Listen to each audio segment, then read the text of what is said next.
guys, good morning.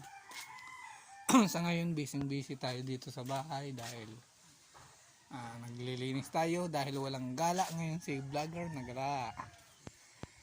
Abang yung aking prinsesa ay nasa school, nag-aaral. So busy tayo ngayon sa pagluto. Magluluto tayo. So ngayon pupunta muna ako doon sa aking ninang at ninong dahil bibigyan daw ako ng isda. So tara, punta tayo doon dahil libre na yung pang-ulam na ibibigay ng aking mga ninong at ninang. So tara, samahan niyo ako na pumunta doon. libre na yung ulam.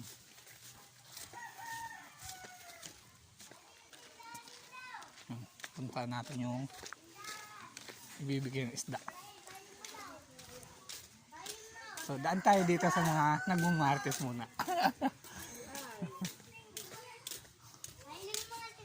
Malapit lang naman yung malapit lang naman yung bahay ng aking ninong at ninang dito sa amin. Kaya mabilis ako nakarating yan. Ito po yung bahay ng aking ninong at ninang. Ayan po. Ito tayo dito. Dahil galing po ng laot ng aking ninong. So marami siyang huli.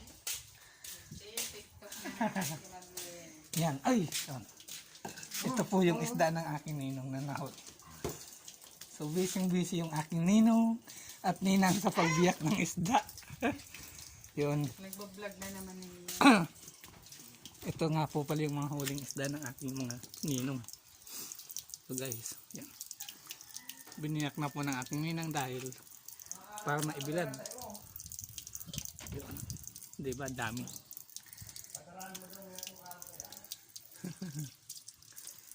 Daming isda. Dahil tayo naman ay hihingi dahil libre. So guys, masarap tong isabaw dahil sariwa. So ayan.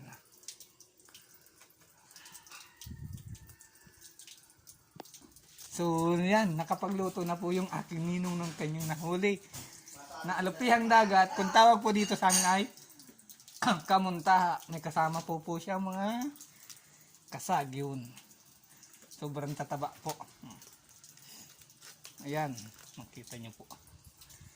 Sobrang taba ng mga alimasag at alupihang dagat.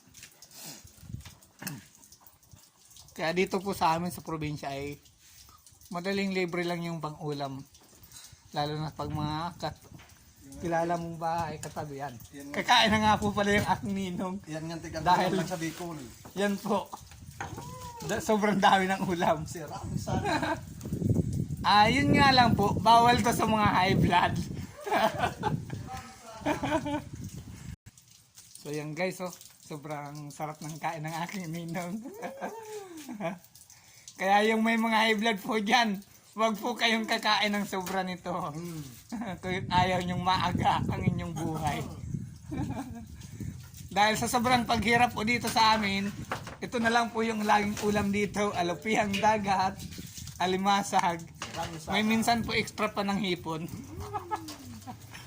Dahil sobrang hirap ng buhay. Yan lang ang ulam dito. Yan lang nakakayanan ng mga taga-probinsyang pang-ulam. Ayun, tingnan nyo po. Alupihang dagat. Yan, paparapat yun. Ay, ano ka dyan? Mahilig-hilig yan. Yan guys. Dyan sa ano yan? Vlog yan. Kaya yung mga may gusto dyan, pwede pumunta dito sa probinsya namin. Para kayo ay makabili ng pang-ulam nyo. Papanahon na lang natin. Pero pwede naman po kayo makahingi ng pang-ulam dito sa amin. Basta may labit lang kayo pang inumin. Ipon, pamalit ng alupihang dagat, dapat meron kayong mga dalang kahit ano, pundador. Aray ko. Labi ko dyan, hamon. So, ako'y uuwi na guys dahil nakahingi na ako ng pang-ulam sa aking ninong at ninang. Ako magluluto na doon sa aming bahay bago dumating ang aking prinsesang makulit. So, Grade ano na? Grade 3 po nang.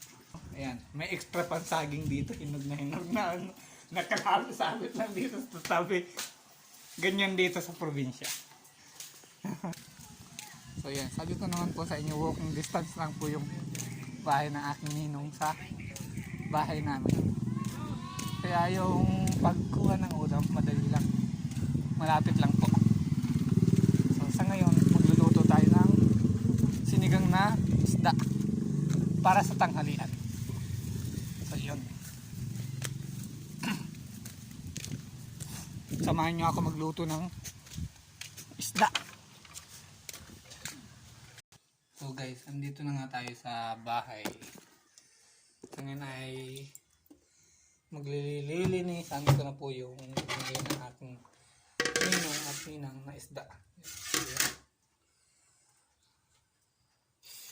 Sabi nga po niya na kahit hindi man ako swerte ngayon, swerte sa buhay, swerte naman po ako sa mga aking ninong at ninang dahil po kapag wala po kaming ulam, sabi nga niya ay kahit kanina makakahingi ako ng ulam, lalong lalo na po sa aking mga ninong at ninang, sa aking mga pangalawang magulang. Maraming salamat po sa inyo dahil lagi niyo po kami binibigyan ng ulam at mga kinakapatid ko rin po. Yan. Lagi po ako nakakahingi ng pang-ulam pag sila ay naglalaot.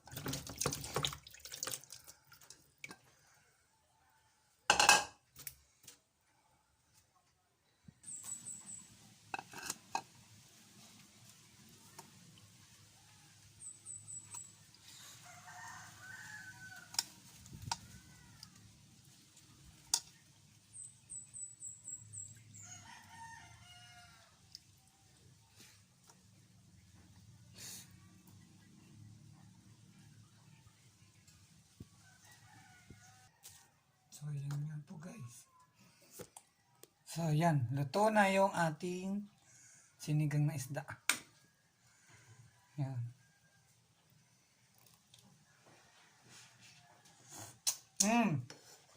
Good. So, kain na na. Dahil gutom na ang inyong vlogger na. Gala!